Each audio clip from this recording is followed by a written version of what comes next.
Unbound Theatre presents Alice in Wonderland by Lewis Carroll. Chapter 2. The Pool of Tears. Curiouser and curiouser, Cried Alice. She was so much surprised that for the moment she quite forgot how to speak good English. Now I'm opening up like the largest telescope that there ever was. Goodbye, feet! For when she looked down at her feet, they seemed to be almost out of sight, they were getting so far off. Oh, my poor little feet. I wonder who will put on your shoes and stockings for you now, dears. I'm sure I shan't be able to. I shall be a great deal too far off to trouble myself about you. You must manage the best way you can. I must be kind to them, or perhaps they won't walk the way I want to go. Let me see. I'll give them a new pair of boots every Christmas. And she went on, planning to herself how she would manage it. They must go by the carrier. And how funny it'll seem sending presents to one's own feet. And how odd the directions will look. Alice's right foot, Esquire, half rug, near the fender, with Alice's love. Oh dear, what nonsense I'm talking. Just then her head struck against the roof of the hall. In fact, she was now more than 9 feet high, and she at once took up the little golden key and hurried off to the garden door. Poor Alice! It was as much as she could do, lying down on one side to look through into the garden with one eye, but to get through was more hopeless than ever. She sat down and began to cry again. You ought to be ashamed of yourself, a great girl like you, to go on crying this way. Stop it this moment, I tell you. But she went on all the same, shedding gallons of tears, until there was a large pool all around her, about 4 inches deep and reaching half down the hall. After a time, she heard a little pattering of feet in the distance, and she hastily dried her eyes to see what was coming. It was the White Rabbit returning, splendidly dressed, with a pair of white kid gloves in one hand and a large fan in the other. He came trotting along in a great hurry, muttering to himself as he came, "Oh, the Duchess, the Duchess! Oh, won't she be savage if I kept her waiting?" Alice felt so desperate that she was ready to ask help of anyone. So when the rabbit came near her, she began in a low, timid voice. If you please, sir. Ah! The rabbit started violently, dropped the white kid gloves and the fan, and scurried away into the darkness as hard as he could go.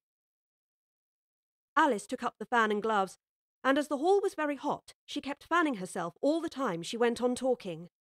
Dear, dear, how queer everything is today. And yesterday things went on just as usual. I wonder if I've been changed in the night. Let me think. I was the same when I got up this morning.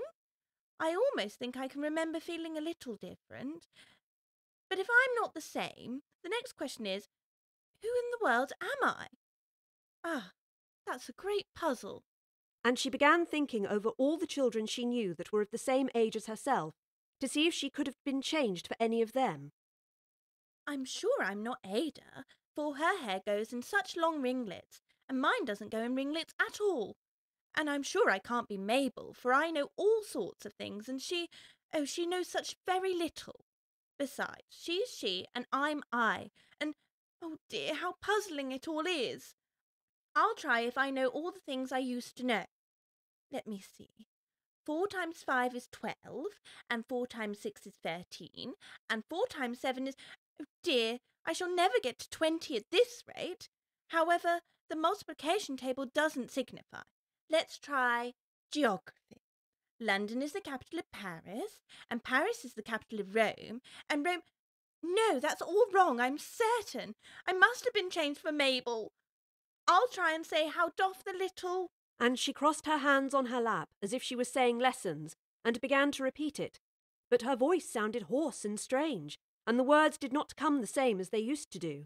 How doth the little crocodile improve his shining tail, and pour the waters of the Nile on every golden scale? How cheerfully he seems to grin, how neatly spread his claws, and welcome little fishes in, with gently smiling jaws. I'm sure those aren't the right words, said poor Alice, and her eyes filled with tears again as she went on. I must be Mabel after all, and I shall have to go and live in that poky little house and have next to no toys to play with, and oh, ever so many lessons to learn. No, I've made my mind up about it. If I'm Mabel, I shall stay down here. It'll be no use them putting their heads down and saying, "Come up again, dear." I shall only look up and say, "Who am I then?" Tell me that first, and then, if I like being that person, I'll come up. If not, I'll stay down here till I'm somebody else. But oh dear, cried Alice with a sudden burst of tears. I do wish they would put their heads down. I'm so very tired of being all alone here. As she said this, she looked down at her hands and was surprised to see that she had put on one of the rabbit's little white kid gloves while she was talking. How can I have done that? I must be growing small again. She got up and went to the table to measure herself by it, and found that, as nearly as she could guess, she was now about 2 feet high, and was going on shrinking rapidly.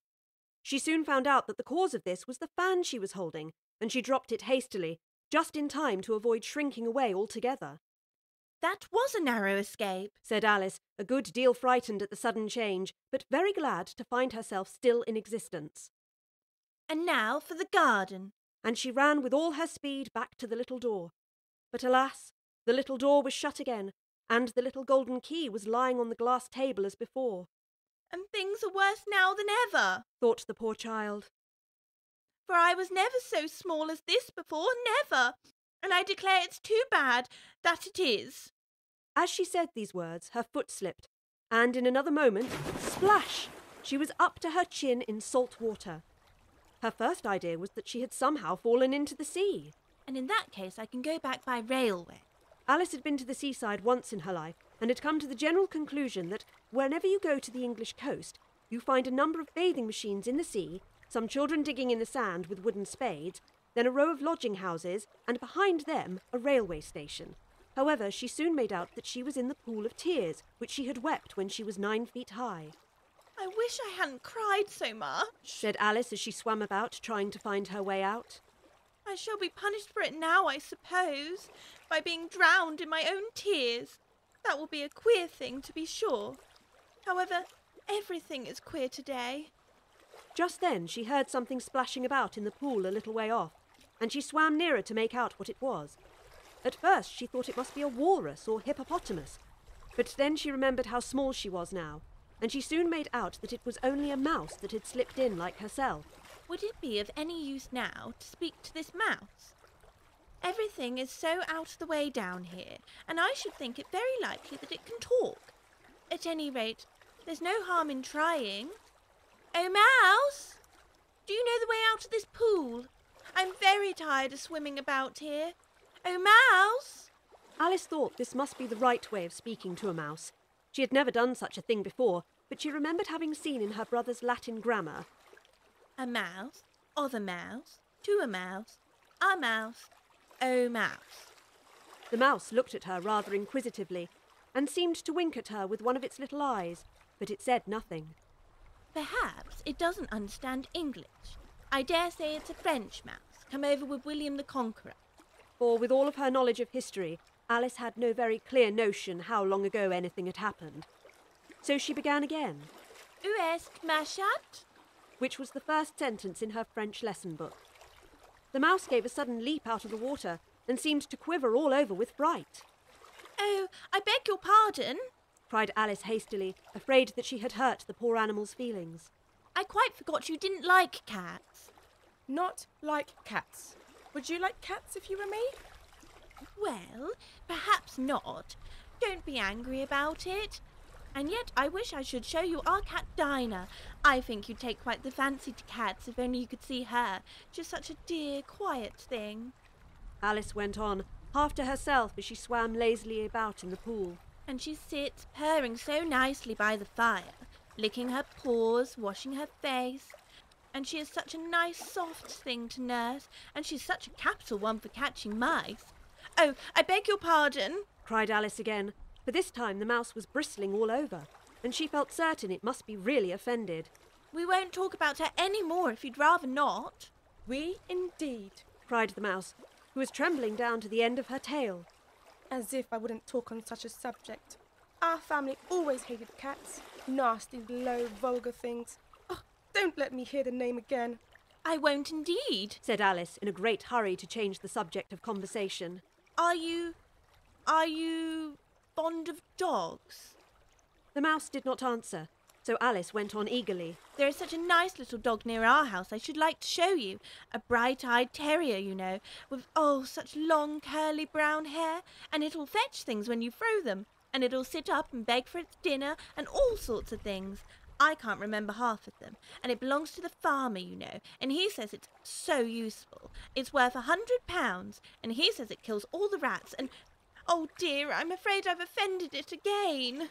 For the mouse was swimming away from her as hard as it could go, and making quite a commotion in the pool as it went. So she called softly after it, Mouse, dear, do come back again. We won't talk about cats or dogs either if you don't like them.